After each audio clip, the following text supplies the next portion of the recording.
Mães neuróticas e afins. Na mudança do inverno para a primavera, a gente vai ver muita mudança de temperatura no mesmo dia. E aí a gente que é mãe e coloca a criança para ir para a escola, para sair, agasalhada, ou até mesmo num dia que está quente e a temperatura inverte, como é que a gente está lidando com isso? Para os chineses, essa sensação de que a temperatura mudou, de que o gosto de uma coisa não tá boa, de que já passou do meu limite de ficar na rua e que eu quero ir embora, tem a ver com a saúde do pulmão. Para o pulmão falar pra gente que o corpo não tá gostando de algo, é necessário uma capacidade, uma função psíquica chamada alma corpórea. Como se o corpo falasse pra gente aquilo que a gente quer ou não, independente de uma elaboração psíquica, um raciocínio acerca dessa condição, dessa coisa que a gente está querendo perceber. Então, para os chineses, essa alma corpórea, chamada de Po, não sei, né, me desculpem os chineses, a pronúncia, mas ela tem a ver com essa percepção do que está ao meu redor. Muita gente tem dificuldade de estabelecer limites, né? Até onde pode ir a vontade do outro, até onde eu posso ceder, porque essa capacidade da alma corpórea não foi amadurecida. Pois bem, mas por que eu tô falando isso e vindo falar de mães neuróticas, né, e afins? Porque as crianças não possuem uma alma corpórea desenvolvida. Elas não são capazes de dizer pra gente: mãe, tô com frio, me dá um casaco. A fome simplesmente é essa reclamação, né? Olha, quero comer, né? Tô com sono, mas não é uma elaboração falada, né? A gente tem que estar muito ligado com a criança para poder perceber que a alma corpórea dela tá falando pra gente alguns sinais. E é sobre isso que a gente vai falar nesse vídeo hoje. Como a gente tá mais atenta, não só às reações corporais das crianças, mas também as nossas, porque é muito difícil exigir de um adulto que fique ligado no que está acontecendo na sua criança se ele não tem essa condição, essa alma corpórea amadurecida para si mesmo. Então é muito comum a gente ver uma mãe calorenta vestir a sua filha de vestido e sandalinha num dia frio. Porque essa mãe é calorenta, ela sente muito calor, então se ela não tem vontade de se agasalhar, não tem necessidade corpórea disso, por que ela vai agasalhar sua filha? Muitas pessoas, né, já tem isso mais amadurecido. Não, mesmo eu não estando com calor, a criança tem uma facilidade maior de perder calor, né? As pessoas já têm essa consciência. Os antigos agasalhavam muito as suas crianças, né? E parece que com o tempo, com a modernidade, isso se perdeu. Primeiro porque a gente tem uma capacidade dos ambientes de resfriar ou aquecer, né? A gente passa muito tempo no carro, no escritório, nos ambientes fechados que a gente regula a temperatura. Mas a grande questão disso é o choque térmico. Quando eu saio de um ambiente protegido e me deparo com vento frio. Ou o contrário, eu tô aqui no meu ar-condicionado, tá gostoso, e eu saio na rua que tá quente, que tá seco. Como é que o meu corpo rapidamente reage a isso? Então é preciso, primeiro, para reagir a essa mudança de temperatura, de uma energia também do pulmão chamada Wei Qi, energia que vem, né, para as camadas Wei.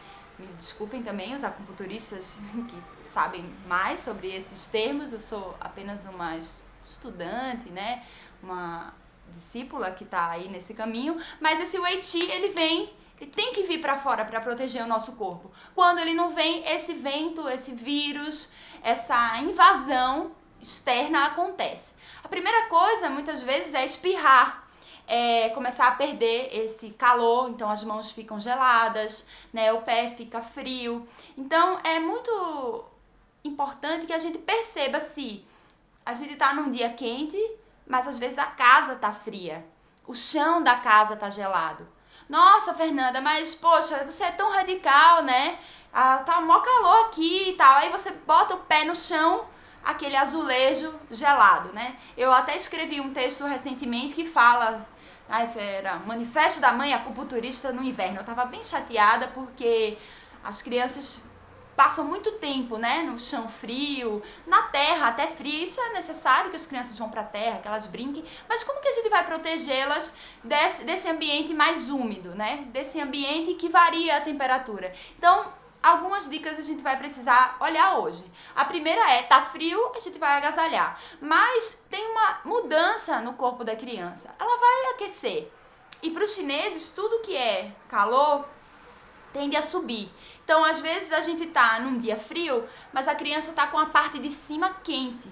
O rosto vermelho, a bochecha rosada. Então, como que a gente vai fazer com essa parte superior da criança? Primeiro, a gente pode desagasalhar um pouco, mas não esquecendo do pescoço e das costas. Então a gente pode pôr uma camiseta mais leve, que venha até a mão, mas que proteja, que seja leve, ou uma camiseta, eu não sei como é o nome dessa camiseta, mas que vem até aqui, o meio do braço, mas que ela tenha uma proteção um pouco de pescoço, né, e das costas, mas tirando um pouco da temperatura da parte superior. Isso não significa que a gente precisa tirar a meia da criança. Por quê?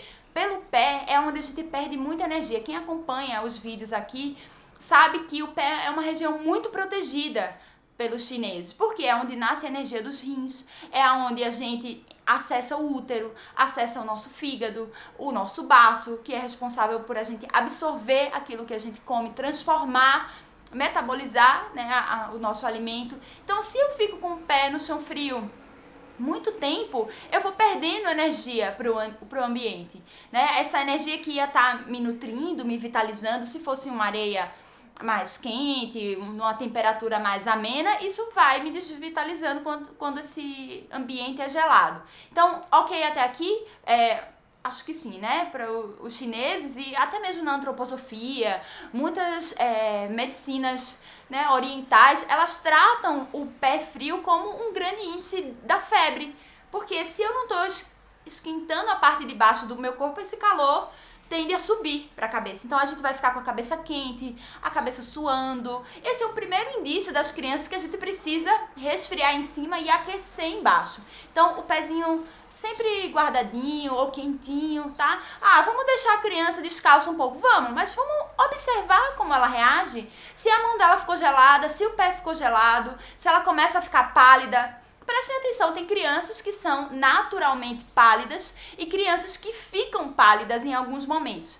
Esses momentos da palidez acontecem muito quando a criança come muita fruta, que para os chineses são alimentos frios, quando a criança toma muito suco, muita coisa gelada, né? Então a gente evita, nos dias mais frios, ficar comendo muita fruta, principalmente para os bebês que são mais ins, que tem uma anatomia, né, são mais rechonchudos, são mais lentos, eles são mais introspectivos, né, a digestão deles demora mais, eles comem mais devagar. Então, se o bebê ele é mais num ritmo mais a gente não pode resfriar demais esse neném, nem entuchar, em Recife a gente fala essa palavra, entuchar fruta demais, porque a gente vai umedecendo, deixando encharcado, frio, esse trato digestivo. Daqui a pouco começa o quê? A coriza, aquela coriza aquosa, ou uma coriza branca, soluço. Nas crianças, o soluço não é uma coisa despercebida. O soluço ele tem a ver com a energia do estômago que, em vez de estar indo para baixo, ela está voltando. Então, por que está tendo esse voltar, né? É muito refluxo, né? É como se a comida não conseguisse descer. Então, primeiro, tem uma série de observações quanto à lactose, né, ao glúten, ao açúcar na comida das crianças, mas também a gente não pode tratar as frutas como se elas fossem sempre benéficas, tá? Então, num dia mais frio, o que a gente recomenda, então, de manhã, de lanche? Como as raízes, elas não precisam estar cozidas, né? Se a criança enjoou, coloca elas no forno, faz elas crocantes. Vamos usar a pipoca, né? Vamos usar as frutas secas. A natureza nos deu as frutas, mas a sabedoria do homem começou a tirar a água desses alimentos, começou a secá-los. Então a gente tem as frutas secas, a uva passa, o damasco, né, a ameixa. Uma coisa é uma criança comer uma ameixa inteira, azeda, fria. Outra coisa é ela comer uma ameixa seca. Para o intestino dela, isso vai ser uma ajuda, né, no trato digestivo. Aquelas fezes, às vezes, que estão muito soltas, né, começam a ter uma massa para fazer uma liga. E, às vezes, se as fezes estão muito secas, essa mesma liga vem hidratar. Então, vamos só perceber como que tá essa criança, certo? Se ela tá muito pálida, se essa coriza, né, tá muito fluida ou não, se ela tá muito agitada, se ela tá irritada, se ela tá muito vermelha. Às vezes tem as duas coisas, ela tá vermelha daqui pra cima, gelada daqui pra baixo. O que que a gente sugere na medicina chinesa? Um banho quente, né, principalmente da cintura pra baixo, põe ela no ofurô, na banheira, né, põe um óleo essencial de lavanda. É claro que nem sempre vai dar pra gente dar o banho na criança. A gente molha às vezes o rosto, a gente lava as mãos.